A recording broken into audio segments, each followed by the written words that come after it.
झारखंड सरकार के अनुसूचित जनजाति, अनुसूचित जाति एवं पिछड़ा वर्ग कल्याण मंत्री चमरा लिंडा सोमवार को धनबाद परिषदन पहुंचे। यहां उनका भव्य स्वागत टुंडी विधायक मथुरा प्रसाद महतो समेत झामुमो नेताओं और कार्यकर्ताओं ने किया। मंत्री का यह दौर खास तौर पर टुंडी प्रखंड के नक्सल प्रभावित इलाकों की स्थिति का जायजा लेने और स्थानीय लोगों से मुलाकात करने का उद्देश्य है। अपने कार्यक्रम के तहत मंत्री लिंडा सबसे पहले मनियाडी स्थित गुरुजी आश्रम पहुंचे। यहां उन्होंने दिशोम गुरु शिबू सोरेन के आश्रम में रह रहे लोगों और आसपास के ग्रामीणों से मुलाकात की। उन्होंने कहा कि आश्रम परिसर और आसपास के विकास की संभावनाओं पर विमर्श किया जाएगा। इसके साथ ही मंत्री ने छात्रवृत्ति और साइकिल योजना जैसी सुविधाओं की जमीनी हकीकत का आकलन करने की बात कही, ताकि जागरूकता पड़ने पर कई पहल शुरू की जा सके। कार्यक्रम के दौरान मंत्री लिंडा ने पलमा स्थित उस आदिवासी स्कूल का निरीक्षण करने का भी घोषणा किया जिसे वर्ष 2000 में नक्सलियों ने उड़ा दिया था। उन्होंने याद दिलाया कि उस दौर में माओवादी गतिविधियां चरम पर थी और स्कूल अस्पताल तक को निशाना बनाया गया था। चमरा लिंडा ने बताया कि वर्ष 2000 का समय बेहद कठिन था। माओवादियों का आतंक था, कई स्कूल और अस्पताल नष्ट किए गए, यहां तक कि मतदान प्रक्रिया भी प्रभावित हुई। लेकिन अब परिस्थिति बदल चुकी है।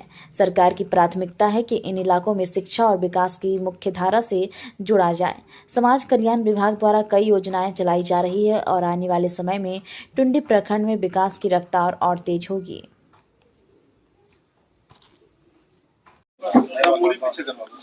बकवास में ना। हाँ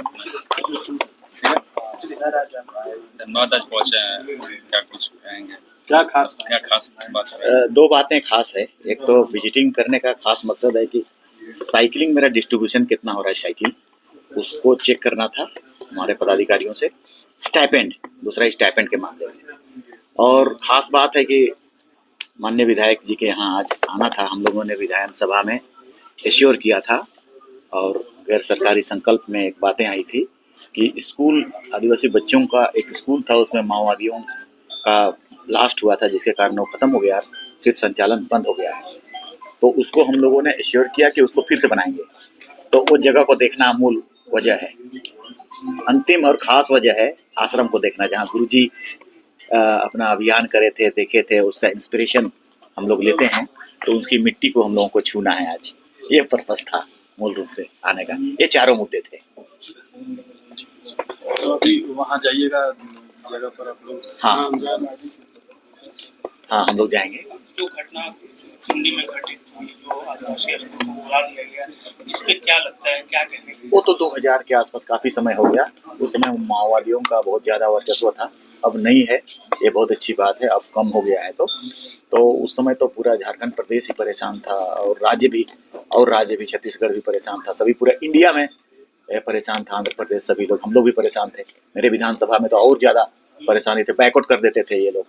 तो उस वक्त का था और उस समय हम लोगों ने बहुत ज़्यादा क्षति झेला है। ऐसा स्कूलों को ब्लास्ट कर दिया गया, अस्पतालों को ब्लास्ट किया गया, तो लोगों को जोर जबरदस्ती करा गया, वोटिंग को अवॉइड करा गया। तो वो क्षतिकर का समय था वो। अब उसको हम लोग को पुनर्निर्माण करने का समय है, उसको फिर से। सुबह में भी हजारीबाग में जो इनामी बदमाश थे उनको भी ढेर किया नहीं, अभी फास्ट है सब तरफ, गुमला, हजारीबाग सभी तरफ में चल रहा है। आने वाला कल में खत्म ही हो जाएंगे लगता है। आप जिस क्षेत्र में जा रहे हैं वहाँ पर बहुत अधिकांश लोग हैं जो गुरुजी को शुरुआती समय में सह दिए थे, अपने घर में बसाए थे। वैसे परिवारों के लिए कुछ नया करने जा रहे हैं, बिल्कुल। किस तरह से सहयोग करें? एकदम उसी को हमको देखना है। उसको गुरुजी का तो वो मिट्टी जहाँ रहते थे उसको छूना है और उनके अगल बगल में रहने वालों से बातचीत करना है, उसकी समस्याओं को समझना है, जानना है और उसका समाधान करना है। ये पर्पस है हम लोगों का आज का आने का। अब जब तक हम फील्ड ऑब्जर्वेशन नहीं करेंगे तब तक वहाँ से तो नहीं हो पाता है ठीक से ना, एग्जैक्ट नहीं हो पाता है, इसीलिए आना मस्ट था। ठीक है सर।